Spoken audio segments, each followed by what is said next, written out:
The first time I realized my husband was afraid of our baby, he dropped the bottle, not spilled it, not lost his grip because he was tired. He dropped it like he was holding something dangerous. The glass shattered across the kitchen floor, and for a few seconds, neither of us moved. Our son, little Rowan, was crying upstairs.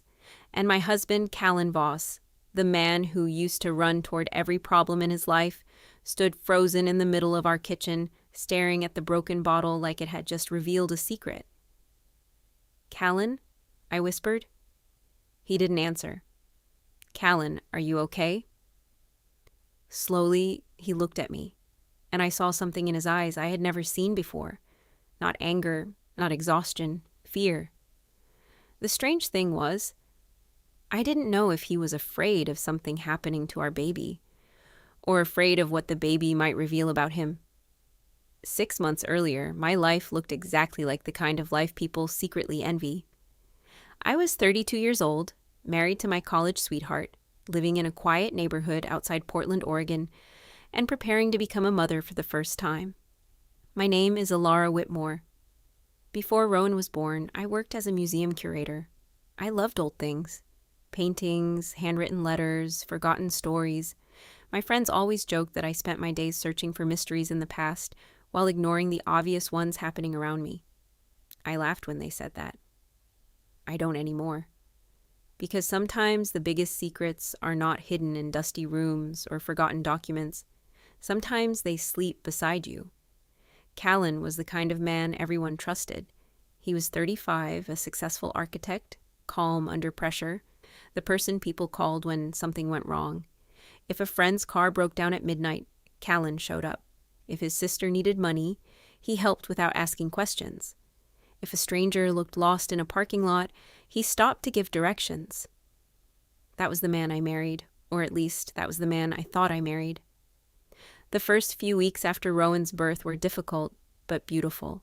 Nobody tells you how strange love can feel after having a child. You can be exhausted beyond words, covered in baby food, running on 2 hours of sleep, and still look at this tiny person and feel like your heart is outside your body.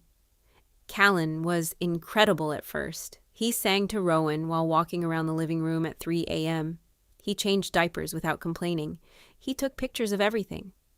Our baby's first smile, his tiny hands, the way he grabbed Callan's finger. I remember watching them together and thinking, I chose the right man. But then, slowly, something changed. And I noticed before anyone else did. The first sign was something small. Almost too small to matter. Callan stopped taking pictures. At first, I didn't think anything of it. New parents are tired. People change routines. But one evening, I opened my phone and looked through our family photos. There were hundreds from my pregnancy, hundreds from the hospital, hundreds from the first month. Then suddenly, nothing. Almost no pictures of Callan and Rowan together. I found it strange. "Hey," I said casually while he was washing dishes. "Why don't you take pictures with him anymore?" His shoulders tightened. Only for a second, but I noticed. "What do you mean?" "I mean, you used to take pictures every day." He smiled, but it didn't reach his eyes. Maybe I realized I should spend time with him instead of photographing everything. It sounded reasonable, almost too reasonable. I nodded, but something inside me whispered that his answer was prepared, and I hated myself for thinking that, because suspecting the person you love feels like betraying them. A few days later, I found the second sign. Callan had started working late. Very late. Before Rowan was born, he was home every night by 6. Now, 3 or 4 times a week, he came home after 9. When I asked why, he always had an explanation. A difficult client, a project deadline, a last-minute meeting, all believable. That was the problem. If he had acted suspiciously, maybe I would have confronted him sooner. But Callan wasn't careless. He was careful. And careful people are harder to understand. One night, I woke up at 2:17 a.m. and realized his side of the bed was empty. I walked downstairs and found him sitting alone in the dark living room. No television, no phone, just sitting there, looking at nothing. "Callan?" He jumped. actually jumped, like he had forgotten he wasn't alone. "What are you doing?" "Couldn't sleep." I looked at him. "You've been sitting here for hours?" He looked away. "No." But I knew he was lying, and that scared me more than the silence. The next morning, something happened that I still think about. I was feeding Rowan when Callan walked into the nursery. Our son looked up and smiled. The kind of smile babies give when they know someone belongs to them. Callan stopped in the doorway. For a moment, he looked devastated. Not happy, not proud, devastated. "Come here," I said. He didn't move. "Callan?" He forced a smile. "Yeah, sorry." He walked over and touched Rowan's hair, but his hand was shaking, just slightly. A normal person might not notice. But I had spent every day with this man for 8 years. I noticed everything. "Are you scared of him?" I asked. The question came out before I could stop it. The room went completely silent. Callan looked at me. "What?" "I don't know. Sometimes you look at him like—" I stopped, because I didn't know how to say it, like he was looking at a stranger. Callan stepped back. "That's a horrible thing to say." "I know." "No, Elara, you don't?" His voice cracked. And for the first time since Rowan was born, I saw anger. Real anger, but underneath it was something else. Pain. "I love my son," he said quietly. "I know." "Do you?" The question hit harder than I expected, because suddenly I wasn't sure what we were fighting about anymore. That night, after Callan fell asleep, I made a decision I never thought I would make. I checked his phone. I hated myself for doing it. I sat there in the darkness, holding the device of the person I promised to trust forever. There were no romantic messages, no hidden dating apps, no obvious betrayal. I almost felt relieved. Almost. Then I opened his deleted messages folder, and I found one conversation with a number I didn't recognize. There was only one message. Sent 3 weeks after Rowan was born. It said, "You can't keep pretending he doesn't exist forever. The truth always comes out." My hands went cold, because underneath the message was Callan's reply. A reply I had never seen. A reply that changed everything. It said, "Elara can never know what happened that night." I stared at the screen. My heart started beating faster. What night? What happened? And why was my husband hiding something from me? About the night our son was born. I stared at the message until the words stopped looking like words. "Elara can never know what happened that night." My thumb hovered over the screen. I wanted to wake Callan up. I wanted to shake him until he explained everything. I wanted him to look me in the eyes and tell me that I was imagining things. But I didn't, because deep down, I already knew something had changed between us. And the worst part was, I wasn't sure if I was afraid of discovering the truth, or afraid that I already knew it. I placed his phone back on the nightstand, exactly where I found it. Then I lay beside him, staring at the ceiling until morning. For 8 years, I believed I knew every version of my husband. The funny version, the ambitious version, the caring version, the stubborn version. But that night, lying next to him while he slept peacefully, I realized there was another version, one I had never met. The next morning, Callan acted normal. That was almost worse. He made coffee, he kissed my forehead, he asked how Rowan slept. He complained about a client who kept changing the design plans for a house. A completely ordinary morning, except I wasn't the same person anymore, because now every ordinary thing felt like evidence. When he smiled, I wondered what he was hiding. When he touched our son, I wondered why his hands sometimes trembled. When he looked at me, I wondered if he was seeing his wife, or someone he was protecting from the truth. At breakfast, I watched him carefully. "Did you sleep well?" he asked. "Not really." He looked concerned. "Why?" I almost said it. Almost? I almost asked, "What happened the night Rowan was born?" But something stopped me. Maybe it was fear. Maybe it was because I wanted to know more before confronting him. Or maybe a small part of me was still protecting the man I loved.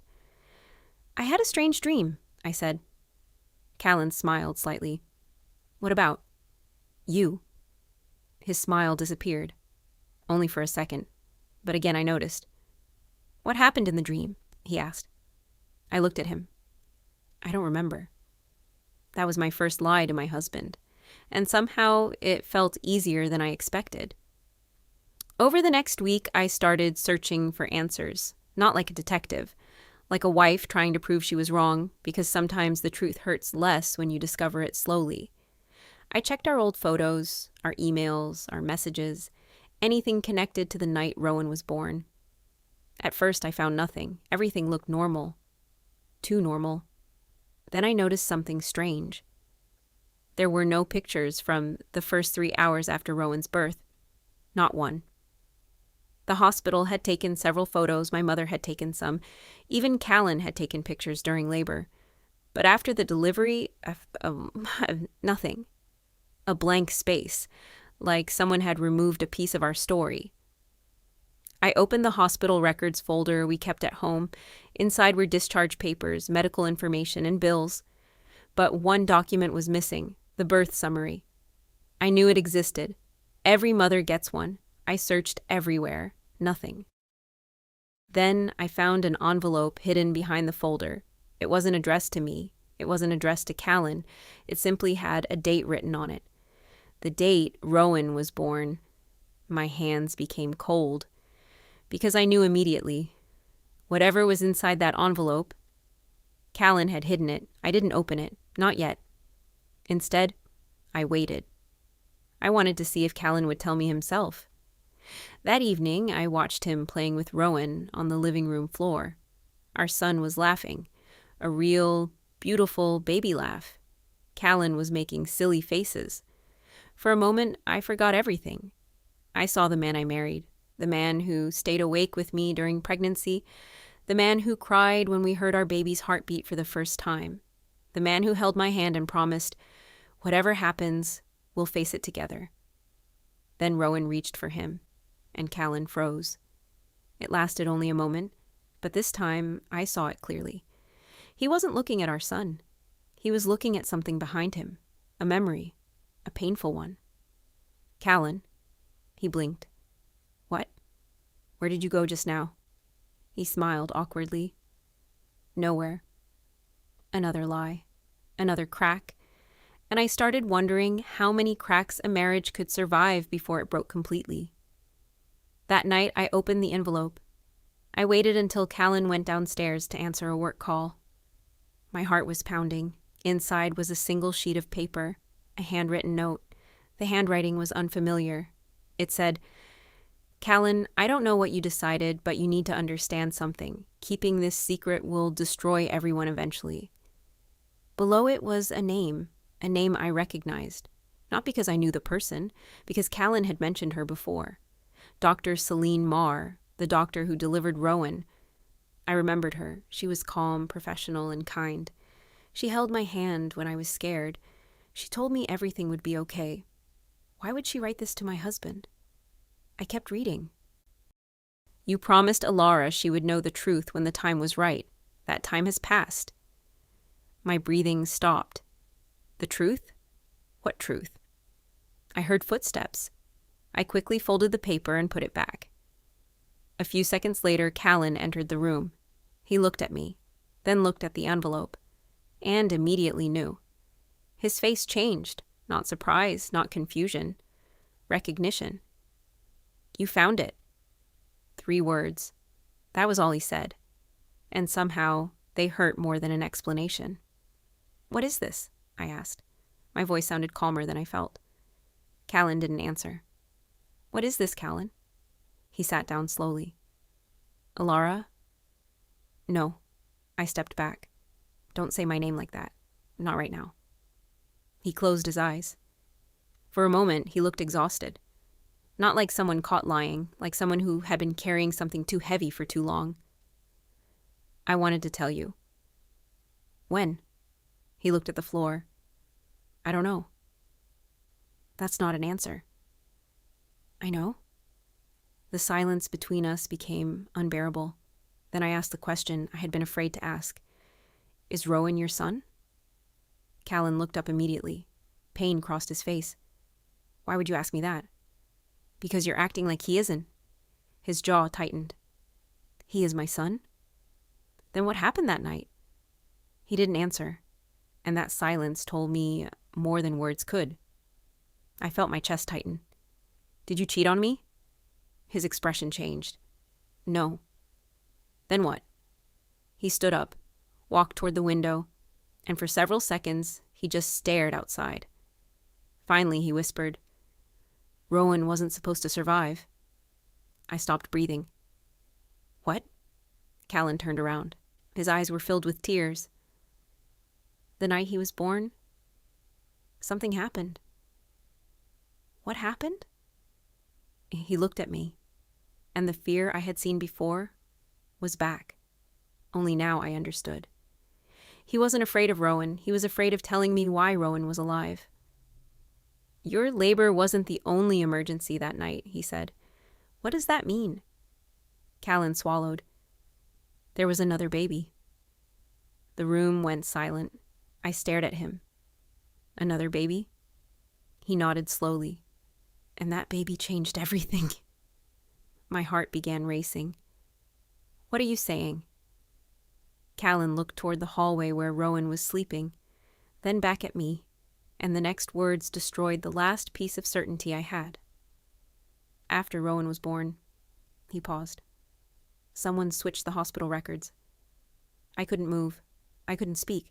The entire world felt like it tilted beneath my feet. Who switched them? Callan looked away. I don't know. You don't know? I found out months later. Then why didn't you tell me? His eyes filled with guilt. Because I was afraid. Afraid of what? He looked directly at me. Of losing you. I laughed once, a broken, empty sound. You already lost me the moment you decided to hide this. Callan looked like I had hit him, but before he could answer, a sound came from upstairs. Rowan crying. We both froze. Then Callan whispered something that made my blood run cold. Elara. What? There's something else you need to know. What? His face turned pale. The baby they switched records with. He stopped, like saying the next words would make them real. Wasn't a stranger. I stared at him. Then who was it? Callan looked toward the stairs and whispered, Your sister's baby. For several seconds, I thought I had misunderstood him. Maybe my mind was protecting me.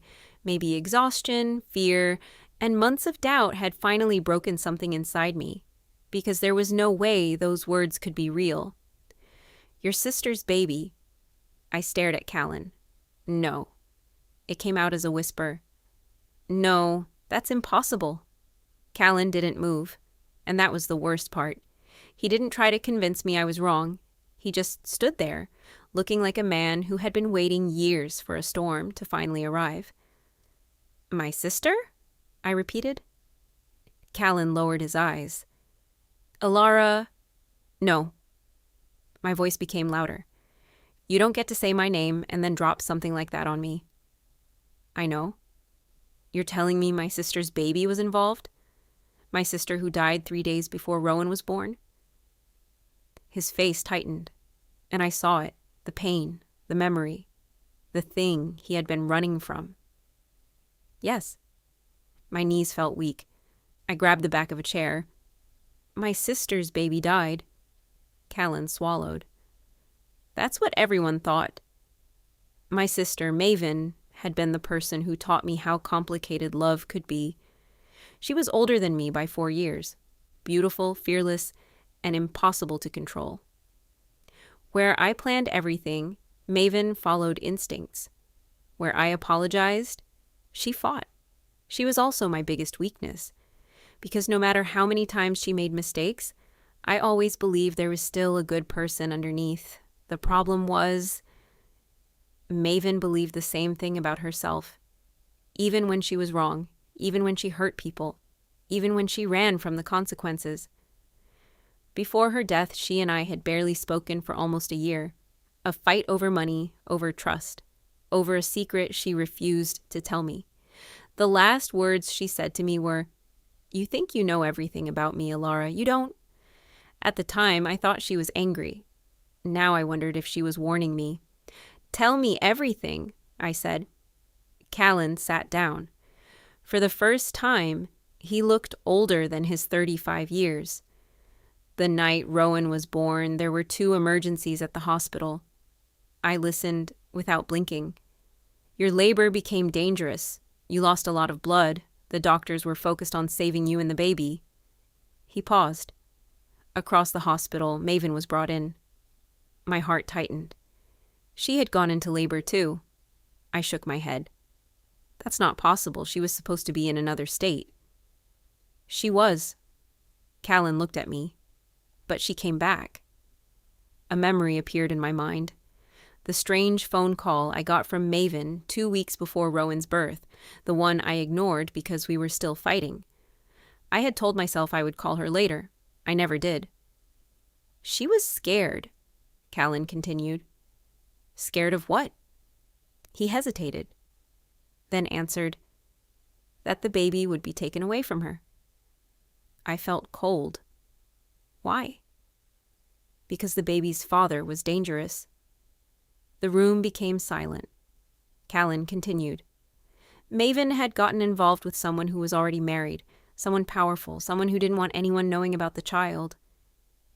I closed my eyes.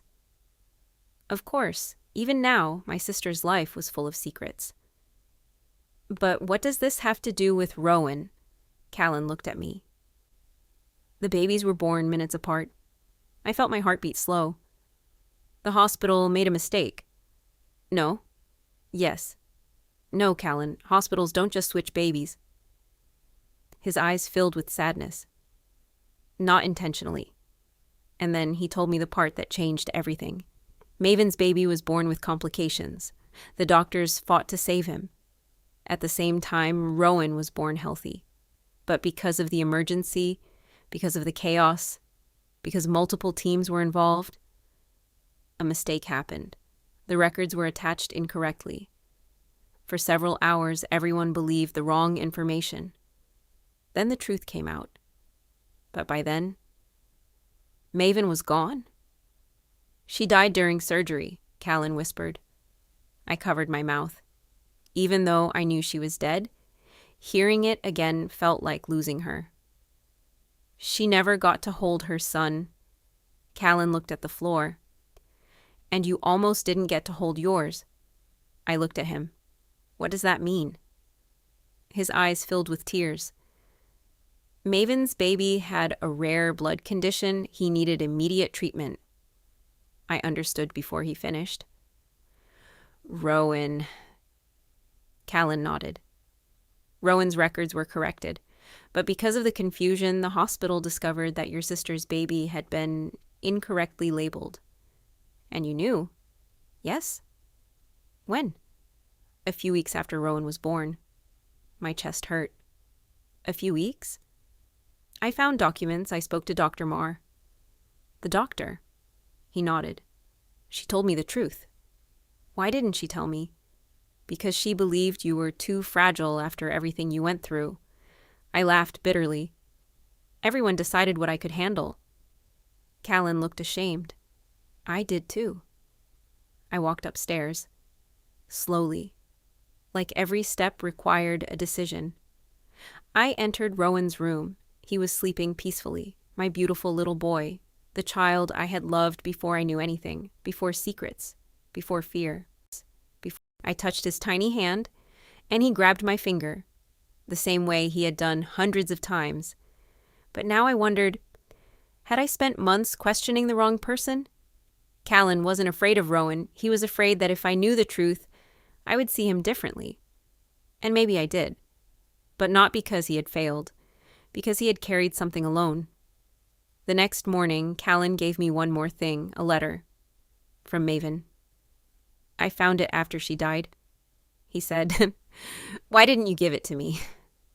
"Because she wrote it before she knew what would happen." I opened it. The handwriting was messy, like she had been crying while writing. Elara, if you're reading this, then I was too late to fix things myself. I know you're angry with me. You have every right to be. I spent years pretending I was stronger than I was, but there is one thing I need you to know. I never wanted to take anything from you, not your happiness, not your family, not your child. When I found out I was sick, I was scared. I made choices because I thought I had no other options. But your husband helped me when nobody else would. He protected my son because he knew I couldn't. Please don't hate him for keeping my secret. I asked him to. I asked him to wait until you were ready. I'm sorry I spent so much of my life running from the people who loved me. You were always the one person who stayed. Maven, I read the letter twice, then a third time. And finally, I cried. Not because of betrayal, because of everything we lost by being afraid. Months later, things were not magically perfect. Real life doesn't work that way. Trust does not return in a single conversation. Some wounds need time. Callan and I went to counseling. We learned how to speak before silence became a wall. He admitted his weakness was believing he could protect everyone by carrying every burden himself. Mine was believing that needing answers meant I had to stop loving someone. And Rowan grew up surrounded by people who loved him, not because of blood, because of choice. One evening, while watching him play in the backyard, Callan stood beside me. Do you ever wonder what would have happened if we knew everything from the beginning? I watched our son laugh. No. He looked surprised. Why? Because we wouldn't have become the people we are now. Callan smiled sadly. That's a very generous way to look at it. I shook my head.